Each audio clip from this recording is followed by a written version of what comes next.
খালেদা জিয়ার দ্বিতীয় ছেলের নাম কি?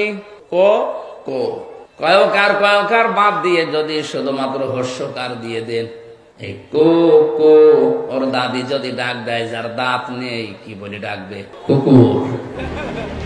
সাবেক প্রধানমন্ত্রী বেগম খালেদা জিয়া এবং তার কনিষ্ঠ পুত্র মরহুম আরাফাত রহমান কোকোকে নিয়ে সামাজিক যোগাযোগ মাধ্যমে বিদ্রূপ ও মানহানিকর মন্তব্য করার অভিযোগে মুফতি আমির হামজার বিরুদ্ধে ফৌজদারি মামলা দায়ের করা হয়েছে।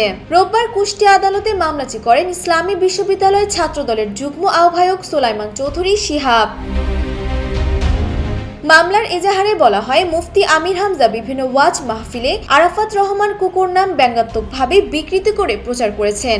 এছাড়া বিগত আওয়ামী লীগ সরকারের আমলে বেগম খালেদা জিয়ার কারাবাস নিয়ে তিনি কুরুচিপূর্ণ মন্তব্য করেছিল, যা সামাজিক যোগাযোগ মাধ্যমে ছড়িয়ে পড়েছিল। বাদীর দাবি, গত 16 জানুয়ারি বিকেলে তিনি এসব ভিডিও দেখে ক্ষুব্ধ হন। দৃঢ় বন্ধনের আস্থায় শক্তিশালী স্টিলের আরেকটি নাম জেডএসআরএম। আসামির এমন বক্তব্য দণ্ডবিধির 500, 501 এবং 502 ধারায় শাস্তিযোগ্য অপরাধ বলে মামলায় উল্লেখ করা হয়েছে।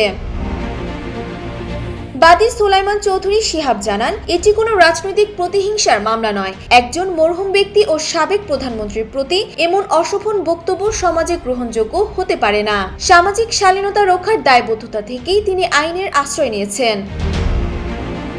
আদালতে নির্বাদী পক্ষের আইনজীবী অ্যাডভোকেট আব্দুল মজিদ জানান, আদালত মামলাটি আমলে নিয়েছেন এবং আগামী 1 ফেব্রুয়ারি আদেশের জন্য দিন ধার্য করেছেন। এদিকে মুফতি আমির হামজার ব্যক্তিগত সহকারী আবু বকর জানান, তারা এখনো আদালতের কোনো আনুষ্ঠানিক নোটিশ পাননি। নোটিশ পেলে আইনিভাবে বিষয়টি মোকাবিলা করা হবে।